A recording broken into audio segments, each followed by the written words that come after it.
Evening News at 5. Former Secret Service agent from Chicago, one of the first people to be pardoned by President Biden since he moved into the White House. President granting 78 pardons in all today, calling the nation a country of second chances. Among those receiving a pardon is Chicago's Abraham Bolden, the first African-American Secret Service agent on a White House detail. And WGN's Julian Cruz has been getting reaction from Bolden's South Side neighbors. Julian? Well, Ray and Micah, as you know, Abraham Bolden, now 87 years young, still living in his modest brick bungalow here on the south side of Chicago. His neighbors filled with joy to hear about news of the presidential pardon. Now, you may remember the story 60 years ago, Bolden convicted for allegedly trying to sell a Secret Service file, an allegation that Bolden and many others say was retaliation for his courageous attempts to blow the whistle on rampant racism and Secret Service misconduct. I'm overjoyed, very much so. Joe, Nathan, Hannah, and so many others you talk to here in Abraham Bolden's South Side neighborhood, thrilled to get news of the presidential pardon. He's an outstanding man and a role model to a whole lot of kids around here. Don't let anybody force a gun in your hand. Bolden, for decades, a mentor to kids, pictured here in a 2010 Chicago's very own with Micah Mater, talking about the racism he encountered in the early 60s during his years with the Secret Service. There goes and I'm sitting right next to him, you know, and it was all I could do. My first reflex was to give this guy a shot and break his jaw. Tapped by President John F. Kennedy to join the Secret Service, Bolden made history, the first African-American to serve on a White House detail, but his efforts to uncover rampant racism and misconduct in the service, Bolden maintains, leading to retaliation and false charges that tragically landed him in prison for nearly 4 years. I love America. America is my country, you understand? And so when America makes a mistake like they did in my case, then you stand up and you tell America it made a mistake. For many here in Bolden's neighborhood near 76 and Halstead, he's a profile in courage, never letting racism and questionable accusations defeat him. I'm really happy for Mr. Bolden that he got pardoned, and I believe more people should be pardoned that's deserving of it.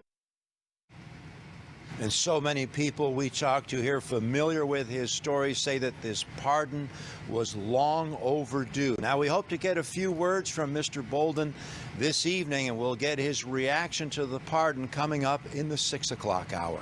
On the South Side, Julian Cruz, WGN News. All right, we'll see you again. President John F. Kennedy was never supposed to make it to Texas. President's car is now turning onto Elm Street. Never supposed to take this ride. Something has happened in the motorcade group. Never supposed to die in Dallas. It's official now. The president is dead. As Chicagoans watched storefront TVs and picked up newspapers of the day, craving every detail, there was one storyline almost no one knew. A story still evolving 5 decades later. Evidence that President Kennedy was to be targeted here in Chicago. The assassination was supposed to take place during the motorcade that was scheduled to come in from O'Hare Airport.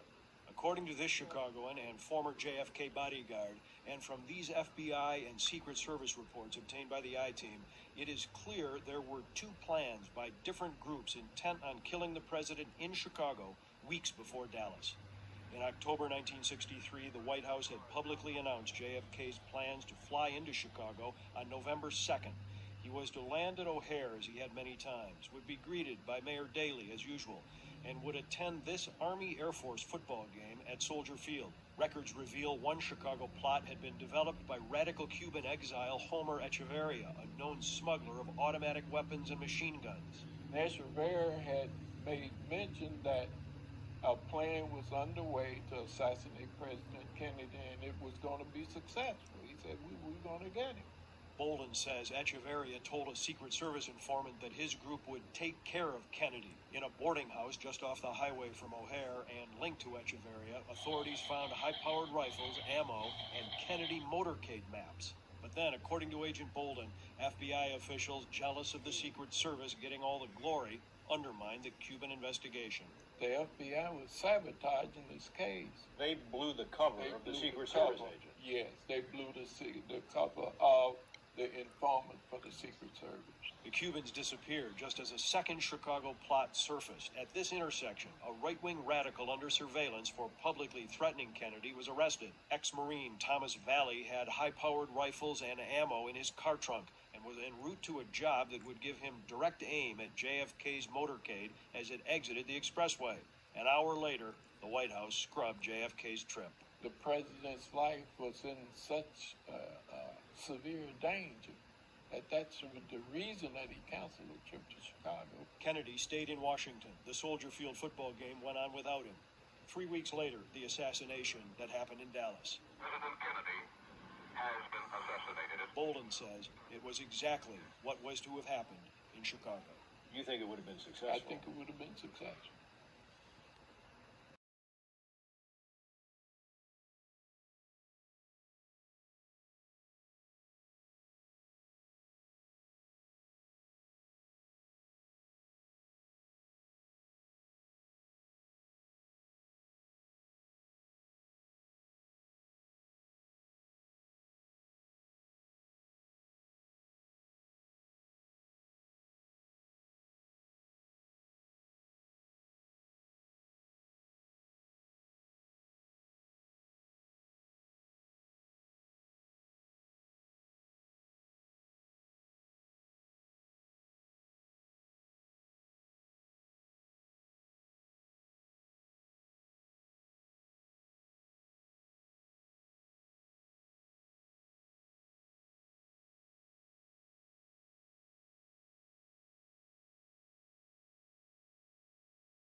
President Biden has issued the first pardons of his presidency. The White House announced them as it launches a series of job training programs for those recently released from prison.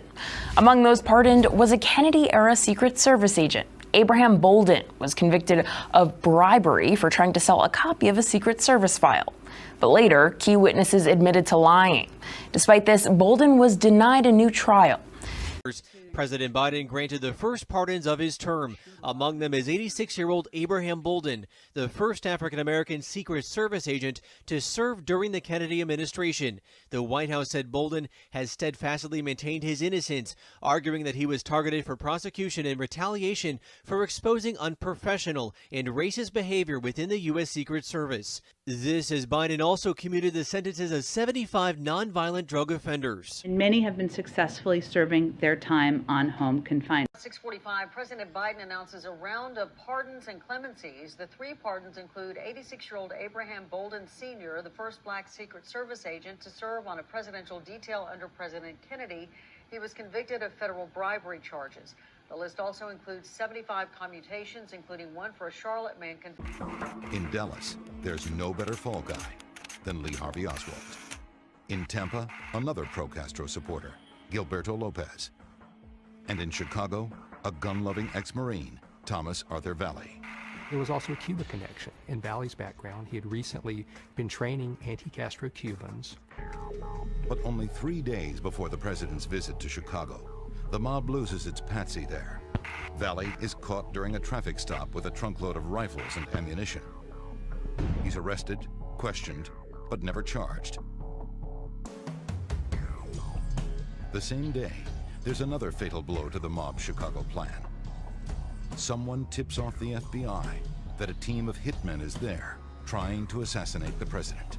There were supposed to have been 4 men in this particular conspiracy. Secret Service agent Abraham Bolden is on detail in Chicago when the FBI contacts the field office there about the plan to kill the president. What happens next shocks Bolden.